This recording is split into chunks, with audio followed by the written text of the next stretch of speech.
Feeling constantly tired, struggling with unexplained weight changes, or experiencing mood swings that seem out of your control? Now, I know it's easy to brush these symptoms off as just a part of life or blame them on stress, but let me tell you, there might be a hidden connection you haven't even considered yet. I'm Dr. Will Cole, and I'm here to shed light on the critical role your hormones play in your overall health and your well-being. From your energy levels and your metabolism, to your mood and even your immune system, hormones influence virtually every aspect of your body's function. And here's something that might surprise you. Hormone imbalances are incredibly common, affecting millions of people, often without them even realizing it. In fact, even small hormonal shifts can have widespread effects on your body, impacting everything from your sleep to your stress levels. And many people don't even know the impact these imbalances are having on their health. In this training, we're going to explore the world of hormone health and its hidden connection to inflammation. We'll uncover what hormones are, how they work in your body, and why understanding this connection is critical for your overall well-being.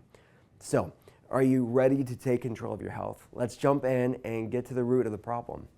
Inflammation is an important part of your immune system. Inflammation is a product of your immune system. When inflammation is in balance, it is a wonderful part of human health. The human species wouldn't be here without healthy, balanced, measured inflammation levels. Healthy inflammation kills off viruses. It kills off bacteria. It heals wounds. It's your body's defender. But the problem is when inflammation isn't balanced, when there's a disruption to the homeostasis of inflammation. That is chronic inflammation. Chronic inflammation is like a forest fire that burns in perpetuity. Chronic inflammation is associated with just about every health problem under the sun. Autoimmune conditions, digestive problems, musculoskeletal issues, heart disease, cancer, to even mental health issues. There's a field of research called the cytokine model of cognitive function. It's researchers looking at how does inflammation even impact how your brain works. How does inflammation impact mental health? So in short, inflammation is not inherently bad. You don't have to fear inflammation. We want healthy, balanced inflammation. And when you don't have it, you're not going to feel well. Hormone balance is essential for you to feel your best. Hormones are kind of like biochemical messengers. Think of them as your body's emails being sent between the systems of the body. So your brain is speaking to different parts of the body, and they communicate through your physiological emails known as hormones. So if hormones are too much or not enough, if you have dominance of too many emails or a deficiency of emails, communication can be going haywire because your systems could be screaming at different systems. That's not good. It's a stressed out state. Or there could be a deficiency of communication, which also can be stressful because your body has to be interconnected. Your body is only interconnected through these pathways, which hormones are a massive influential role in proper signaling or communication between systems. So the main hormones that we assess in functional medicine would be your thyroid hormones, but also things like cortisol, your main stress hormone, and then what's known as sex hormones, things like estrogen, progesterone, testosterone. Those are the main things that we assess with telehealth patients. And the problem is, basic hormone labs aren't looking at the nuance and the complexity of hormonal health. And if you hang your hat on just basic hormone labs, a lot of things can be missed. But it's also important to remember that if there's hormonal imbalances going on, we have to ask why. And hormonal imbalances don't happen in a vacuum. There's a root cause of why there's hormonal imbalances, and we want to figure out why those emails are not being sent in a proper, balanced way that's supportive of you feeling your best. So it's easy when if you see a basic hormone test, let's say an estrogen deficiency or a testosterone deficiency, to just give hormone replacement therapy, right?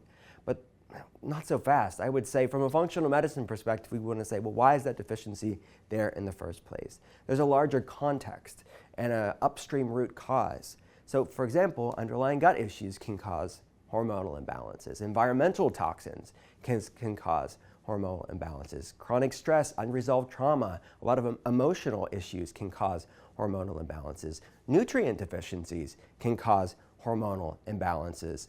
Inflammatory foods can cause hormonal imbalances. So it is like dealing with just the tip of the iceberg. Whenever you make your thyroid hormones look really pretty on a lab, but you still feel lousy, that's because you're not dealing with the 2/3 of the iceberg underneath the ocean.